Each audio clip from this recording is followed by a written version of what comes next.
Hello, I wanted to do a video on well, they're sort of like I guess they're sort of like two related things, really. Um, at the time when I was kind of like educating myself um, about occultism and magic and similar things, which would be in my teens and early 20s. I mean, that's the kind of like the most intense time, I guess, in terms of trying to uh, uh, gain understanding about things in a very basic way. Yeah, like trying to like learn things, beginning my journey, so to speak. Um, and so some of those things are quite formative, I suppose. Um, the thing that really strikes me is that in those days, um, it people didn't have any difficulty, for instance, uh, treating the gods as real existent entities, yeah, as universal principles, maybe, and sometimes, or natural forces at times, as psychological archetypes, and as aspects of of a person's own psyche, yeah. Um, they were able to allow these things to all be true at the same time. And of course, things sort of like come and go in terms of what seems to be appropriate. Um, but the point is, people had this flexibility and this openness, yeah, to be able to look at um, archaeology, cultism, psychology, all these different things, and see things which connected and where they connected potentially, um, and not have a strict either or absolute answer because like you could see that they were it was very much an experiential thing. Yeah, uh, you had to really find a lot of your answers, but there were all sorts of ideas about things, and there were all sorts of perspectives. And I noticed very much this thing that is there never seemed to be an enormous contradiction between a god being a god and also a god being sometimes appearing to be an aspect of somebody's psyche in a certain process. Yeah, uh, and you can reflect on that and find different ways through it, but it didn't seem to be a problem. Whereas uh, later on, with my experiences with paganism, um, the sense of almost like, well, the gods actually are archetypes, yeah, like making absolute equations between different areas. So the gods actually are basically archetypes, and we'll take that line as a baseline because it's respectable, because it sounds like Jung, and etc. etc. That would come in strongly, and then you would get this complete rejection of all that.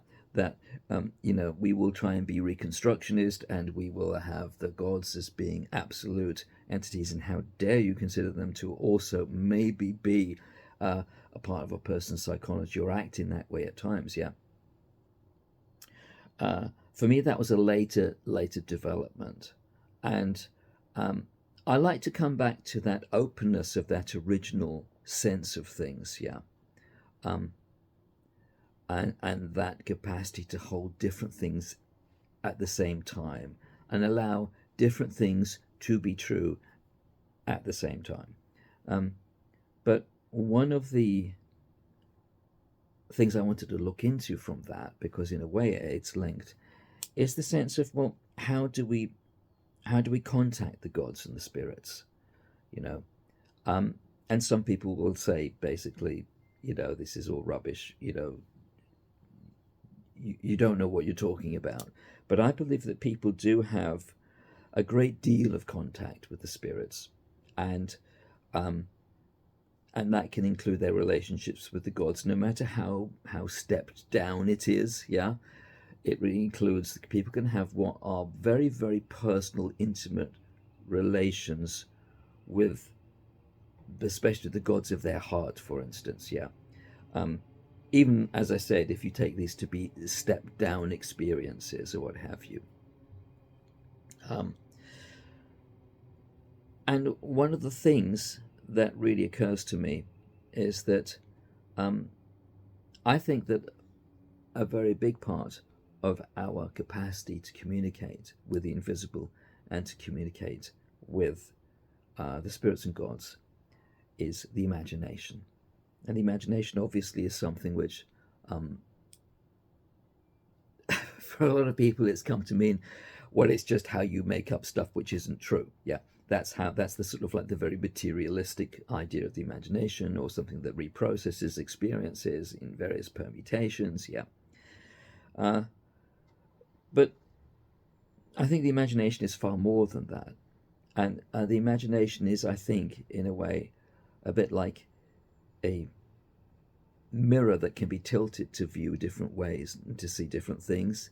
And the imagination could also be seen as almost like a kind of a a, a receptive capacity, a bit like a TV set, if you if you like to use a very banal and rather crass metaphor. Yeah, but you could think of it as being like a TV set. Yeah, it's a receiver.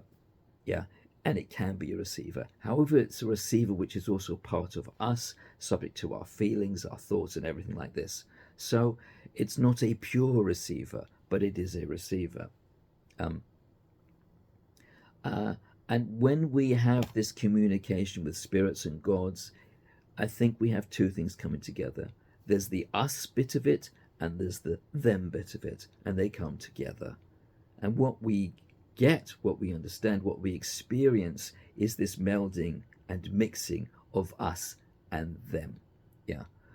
Now, it's one of the reasons why a kind of purification is necessary and certainly desirable, so that we can become clearer, like so that uh, the TV set can have less interference, so that the water we're gazing through is purer, so that the mirror is cleaner, etc., etc. We have these sorts of things, and the sort of things that really get in the way are our emotions, yeah, and our sometimes our beliefs, what we would want, what would we insist on happening or seeing, and all these things kind of get in the way.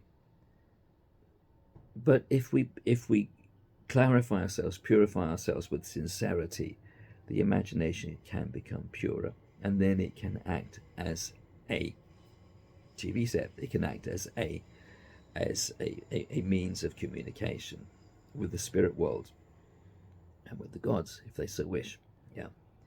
Um, but there is that thing that what we actually get directly is part us, part them. Yeah. And of course, that's something which we are aware of.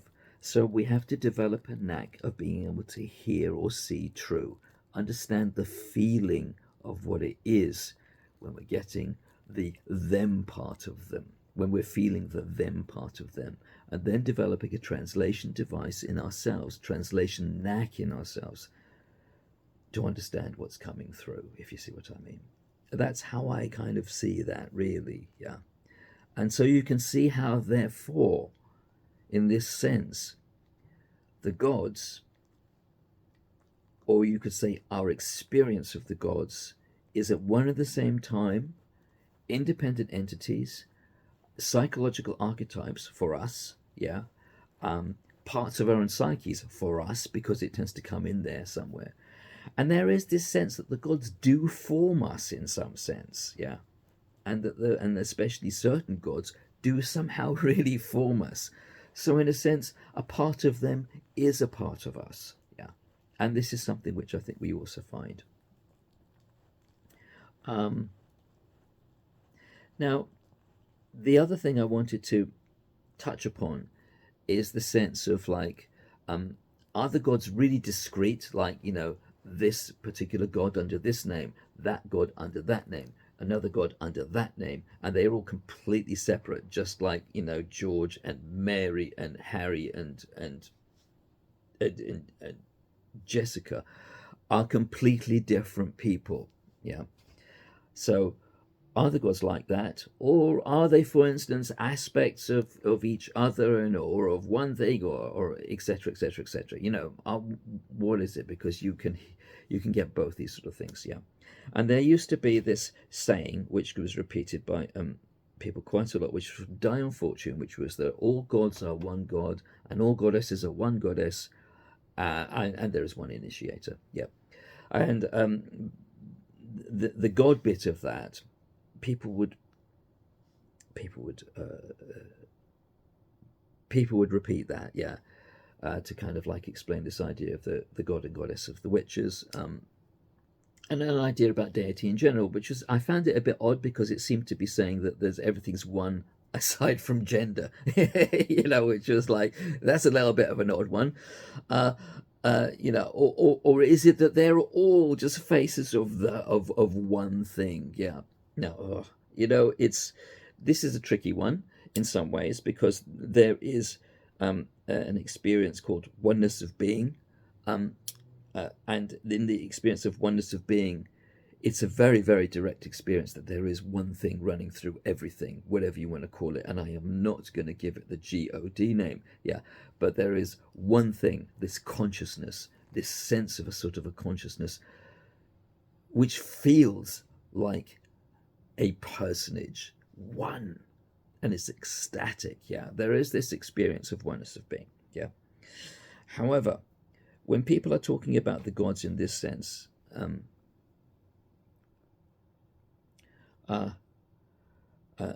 having seen this, yeah, and I rejected the idea that, like, of course, I went through a whole thing of rejecting the idea that, the gods are just archetypes, yeah. Sure, they're not just archetypes. I also rejected the thing that say all gods are aspects of one god, and all goddesses are aspects of one goddess. That just seemed very reductive, yeah. However, experience over the years, and my experience working with, some other people, has really led me to feel that while, this whole thing of the Dying Fortune thing is a really highly abstracted and actually quite ideological kind of statement, yeah, which I don't agree with, yeah, personally. But while that may be off, um, I have come to see very, very clearly that there are gods which are actually aspects of oneness, one particular being, yeah. And this other, so you have this other, there's these particular god forms, and they seem to be aspects of one being. You feel it, you experience it, you go through things, and you find this, yeah. And then there's these ones over here, and there's probably this one over here, and there's this one over here, etc.